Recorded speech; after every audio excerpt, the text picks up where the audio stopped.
What's up, guys? Alex Corey here with KC Gardens. I've been getting a lot of email questions about highly specific and nuanced subjects, which is a good thing, but they tend to be from newer growers.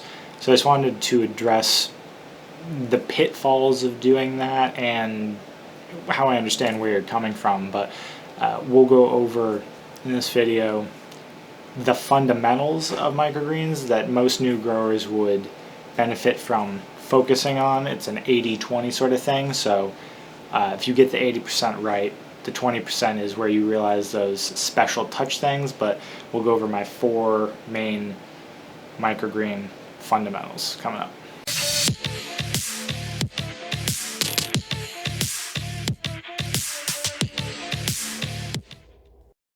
So some of the questions were things like, what happens when you try adding compost tea in with your water that's been digested for 3 weeks and properly oxygenated? Things like that, that sounds like someone who would be more advanced in gardening or growing for themselves would ask, and that's perfectly fine. But if you're starting out growing microgreens,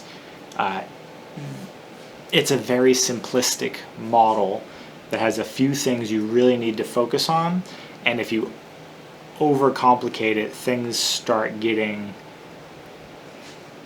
extremely nuanced very quickly, and you don't know where your baseline is. So for baseline production, when you first start growing, your most important thing, as with all types of growing, is going to be your seed. So I use True Leaf Market because their germination rates are fantastic. Johnny's has equally as good germination rates, but their shipping is kind of ridiculous unless you're buying in bulk a bunch of other things. I find their shipping prices are not reasonable for how often I buy micro seed. I don't buy a ton of seed just because I like to have a constant flow in case there's a bad batch.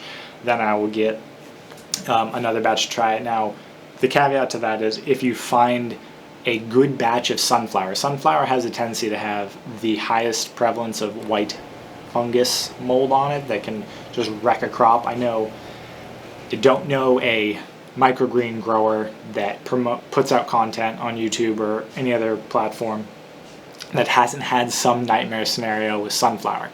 And that's just the seeds. So if you find a good batch of seeds you don't have to sanitize or do any extra steps towards, buy a lot of that batch, and it's usually sunflower. Pea has it too, but predominantly sunflower. So I do recommend True Leaf. All the links are always down in the description of this video for at least the common ones that I use.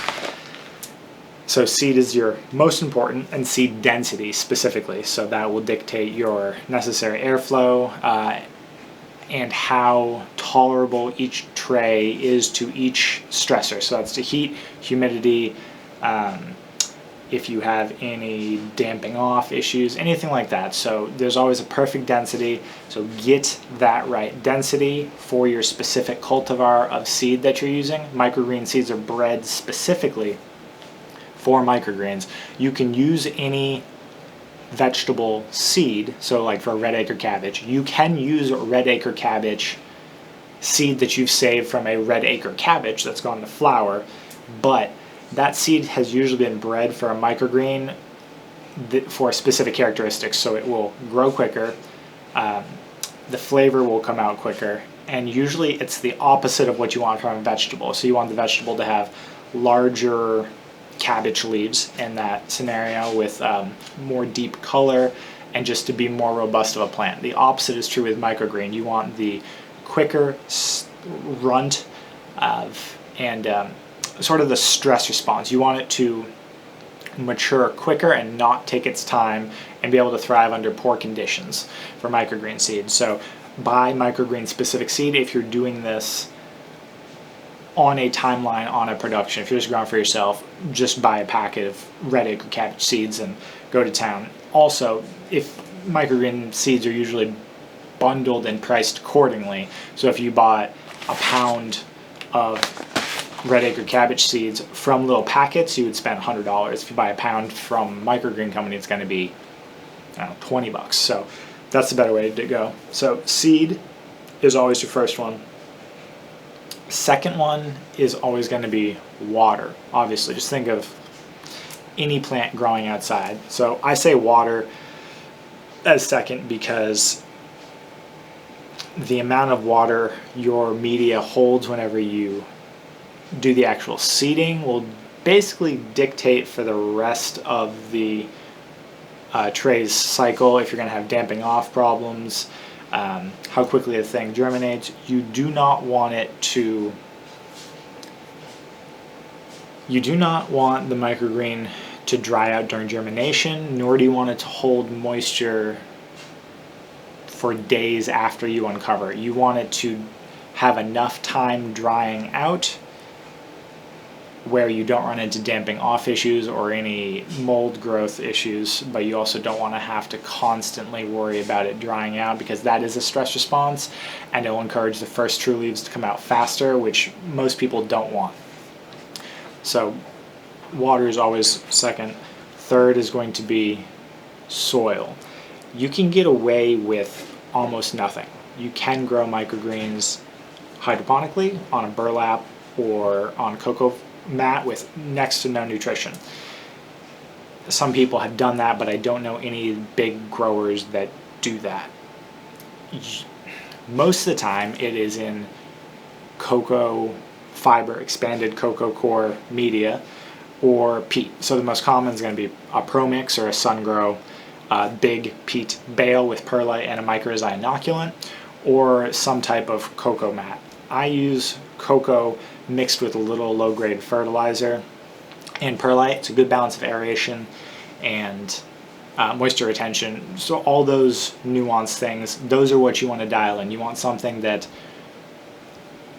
fits your context. So most people can't get away with doing hydroponic because it's so touchy. There's no buffer. There's no moisture retention. You can't really dry out a cocoa mat if you overwater it. There's not a lot of wiggle room. What most people get into and get overwhelmed with is when they're first starting, they spend way too much time focusing on everything and making it perfect. And this is a metaphor for basically any new thing you start in life.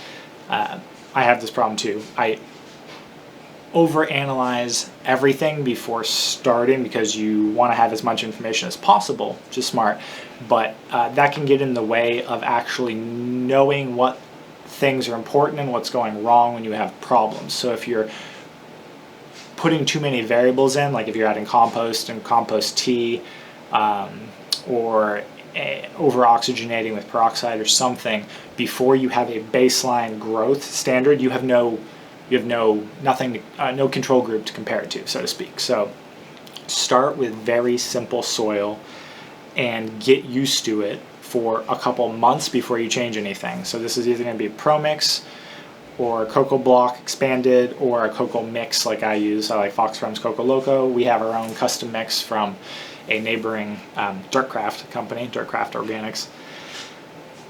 Point being, you do not need to overthink it. There is no significant difference between any of the media. It's whatever fits your context well. A lot of people will binge on YouTube videos from like Micro YYC, Curtis Stone, which I did when I was first starting as well.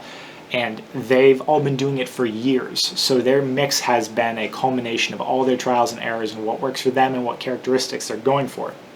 For example, Vanessa at Micro YYC adds Vermont compost to her Pro Mix, and she finds that it gives a more robust flavor, stem growth, and all that. And that's true. I've tried that as well. The cost is about the same, but if you're just starting growing and you don't have a baseline to judge from, you won't know if it helps. And it does tend to overcomplicate things if you don't. So if you're adding compost into the mix, your water retention is going to change. If you're going from a peat and then you add compost, it's going to retain more water, and then you're going to have to deal with some damping off issues. The whole thing about adding a compost product or anything is just microbes. So microgreen seeds don't need anything to grow. They can grow in hydroponics, obviously. So the seed contains all of that necessary genetic information to express itself for about the first 2 weeks, and then you start running out of supplied seed nutrition. What compost does, or compost tea, is add a ton of microbial inoculant. Same thing with ProMix. So I grow in a mix which has that microbial inoculant, so it's already there. The microbes are what actually transfer the the raw elements to the root system from the soil. So as long as you have some of that microbial ecosystem in any form, you will have better stem girth and more robust flavor and increased tolerance to environmental stress, such as high fluctuating temperature, humidity changes, anything like that. So you do want some microbial life there. You want an ecosystem for the roots to grow in, but you don't need to go crazy. Anything will do. Just a regular potting soil that has some bacterial and mycorrhizae inoculant is fine. So soil is third, just because water is so critical. And the fourth one is going to be temperature. This is not critical as in make or break if you're growing inside. If you're growing inside, large swings in temperature will still work, but it is a stressor, and your germination times will vary greatly. So you notice this whenever you go from, if you start growing in anywhere in the warm season, so late spring, summer, early fall, everything will germinate perfectly around 72 if it's inside, which is what most people keep their houses at. So that's perfect. And then you'll notice a drastic shift in germination time and growth time when you come into cooler season. And that's just because of the change in temperature and humidity. So again, just think of a plant growing outside.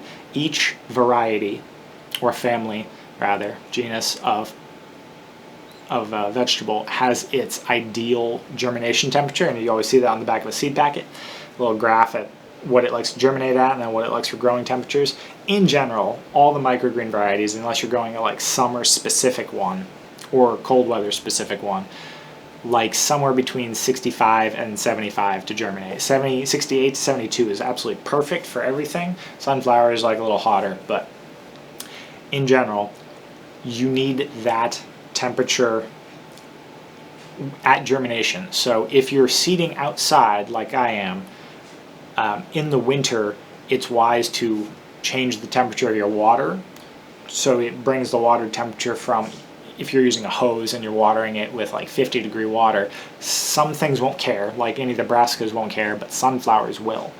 So use a warmer water. You have to replicate summer water temperatures for everything. So root zone soil temperature at germination is key for consistency. They will germinate eventually. So if you water sunflowers with 50-degree water and bring it inside, the soil temperature will warm up with the ambient temperature, but you might lose a day or two in germination. So if you're on a consistent cycle, like 7 or 10 day production cycle, you need a consistent root zone temperature so you don't have to worry about that. Sorry for the change in scene again, everyone. I was reviewing the footage. I was just going over a summary of the 4 fundamentals, and my new camera starts glitching at about 14 minutes, so I might have to do a firmware update with that or something. But just to quickly review what we went over. So we did seed, density, sourcing, germination rate being your highest priority, followed by watering, so that's frequency, that's amount, that's dechlorinated if you can, just because that chlorine does tend to kill some microbes. Might buy you a day or two in germination. And you can do hydroponics, so soil is technically less critical. Third being soil. You can add compost if you want, and that will increase some stem girth and plant vigor in general, but I encourage you to get a baseline with as basic material as you can. And then fourth being your environmental conditions. So that is your most critical would be your root zone temperature at germination, and that you're trying to replicate summer germination rates, since things like radish and sunflower and pea will germinate in like 1 or 2 days in the summer. So if you can keep it as close to that as possible throughout the entire growing season, regardless of the actual season, if you're doing indoor growing, that's very beneficial for a timeline. Humidity plays into that as well, so you do want above 50% humidity in my experience, just to keep everything moist at germination. You don't want to risk it drying out before you uncover or unstack trays. That's it for this one. We'll go over more specific and nuanced approaches like we mentioned not to do when you're starting in this video. That is perfectly fine to do, and you should start playing around with changing lighting, changing temperature, changing microbial content, watering content, sort of playing with plant stress responses and all that. Once you get your fundamentals dialed in, your 80% dialed in, after that, go to town. So just wanted to make this video to address the bulk of the questions I was getting, and I'm sure they will keep getting a little more interesting, and we'll go over future questions in future videos. If you found this video useful, all of True Leaf's seeds are below, and all of the supplies that I use for packaging and labeling, lighting are all below as well. Feel free to subscribe and like the video just to help the algorithm, and if you do need help starting a small production or just have any questions, my consulting link that goes to my website is at the top of the description with the little blue arrow next to it. Until next time.